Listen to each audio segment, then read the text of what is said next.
Os leigos são homens e mulheres da igreja no coração do mundo, e homens e mulheres do mundo no coração da igreja. Gente boa! Estamos refletindo sobre vocação, e vocação é proposta de Deus para realizar uma missão.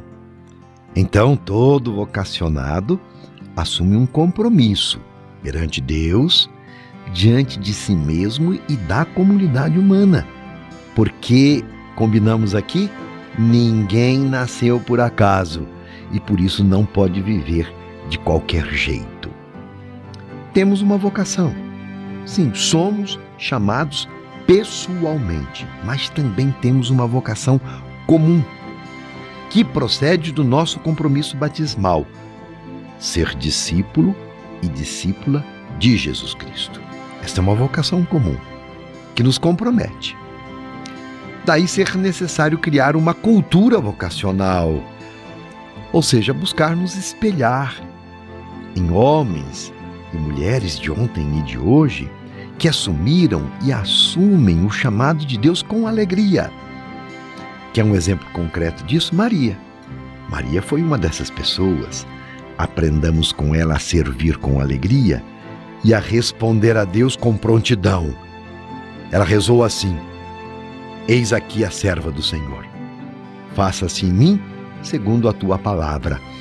Palavras decisivas que comprometeram a vida de Maria, e se for rezado por nós também, eis aqui o servo, eis aqui a serva, comprometem também a nossa vida. Continuando o nosso tema, hoje iremos refletir vocação e os ministérios na igreja. A igreja existe para servir a Deus e a humanidade, assim como Jesus o fez. Ele foi o servo obediente do Pai, a serviço do seu povo amado. A igreja é servidora da humanidade porque continua a obra de Jesus Cristo. Assim afirmou o Papa Paulo VI. Através dos diversos ministérios, servindo preferencialmente aos mais vulneráveis, a igreja realiza a sua missão e vive ela mesma a sua vocação. Cada vez que a igreja é servidora, ela espelha Jesus Cristo. E suas palavras e ações se tornam instrumento de Deus. O serviço é, então, uma forma concreta de viver a gratuidade do amor. Servir é condição para o discipulado, que deve ser acolhido na liberdade, porque ninguém é obrigado por Deus. Ele sempre propõe, ele nunca impõe. Em nossa arquidiocese, são muitos os cristãos leigos e leigas comprometidos e que estão atuando em diversos ministérios internos à igreja. São os catequistas, os ministros extraordinários da Sagrada Comunhão, os ministros da Palavra, das exéquias, também os coordenadores das diferentes pastorais, aqueles que estão envolvidos em movimentos, em organizações a serviço dos mais pobres, dos adoentados. Existem também aqueles consagrados nas novas comunidades e tantos outros. É uma multidão de gente.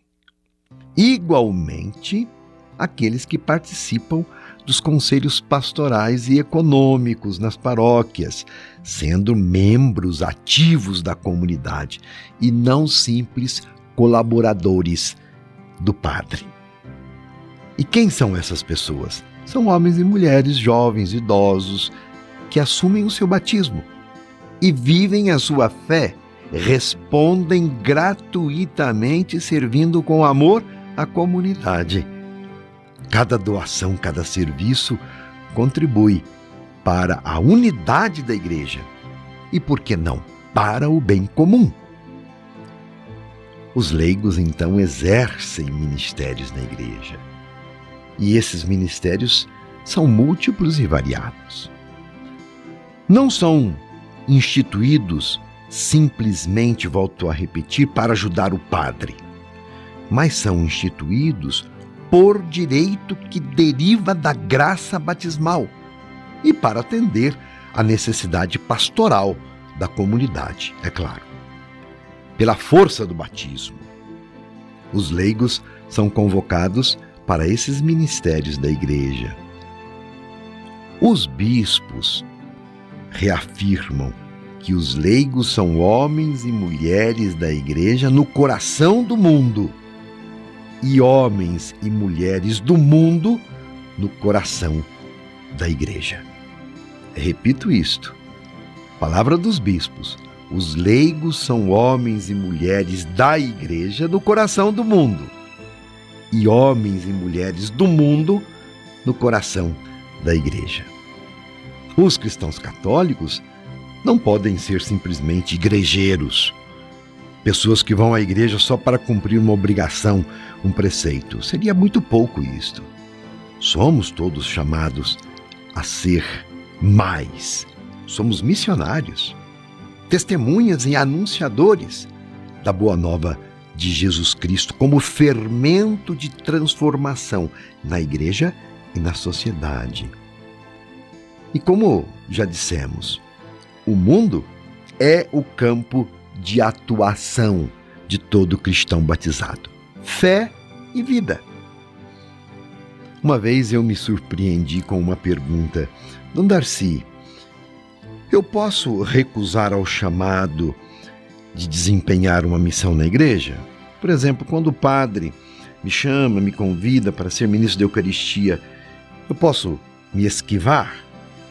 Então eu respondo assim: cada qual com a sua consciência vai dar uma resposta. E é claro, julgando a partir das suas próprias circunstâncias. Mas o cristão não pode se esquivar nunca da missão, sem motivos sérios e fundados, porque cá entre nós, negar um pedido da igreja será negar um pedido do próprio Deus. Estejam atentos a isso. E o cristão assumindo a sua vocação no mundo estará em sintonia com uma igreja em saída, porque a igreja não é para ficar dentro das quatro paredes. Uma igreja é sempre uma igreja missionária, em saída. E hoje todos somos chamados a esta nova saída missionária, a testemunhar a fé que professamos. Cada cristão e cada comunidade há de discernir qual é o caminho que o Senhor lhe pede, mas todos somos convidados a acolher esta chamada, sair da própria comodidade, ter a coragem de alcançar todas as periferias que precisam da luz do Evangelho. Eu não digo sempre que o batizado, o crismado é um iluminado para iluminar? É isto. A alegria do Evangelho, que enche a vida da comunidade dos discípulos, é sempre uma alegria missionária. E esta alegria é um sinal de que o Evangelho está sendo anunciado e está frutificando. Mas contém sempre a dinâmica do êxodo, quer dizer, o dom de sair de si mesmo. Cada cristão carrega consigo este dom, sair de si mesmo, de caminhar e de semear sempre o novo, sempre mais além. O Senhor diz: vamos a outros lugares, vamos nas aldeias da redondeza, a fim de que lá também eu proclame a boa nova, pois foi para isso que eu vim. Assim deve ser. Que o cristão seja no mundo o perfume de Cristo, o fermento do reino e a glória do Evangelho. Bonito isso, não é? Pratiquemos. Meu abraço e minha bênção.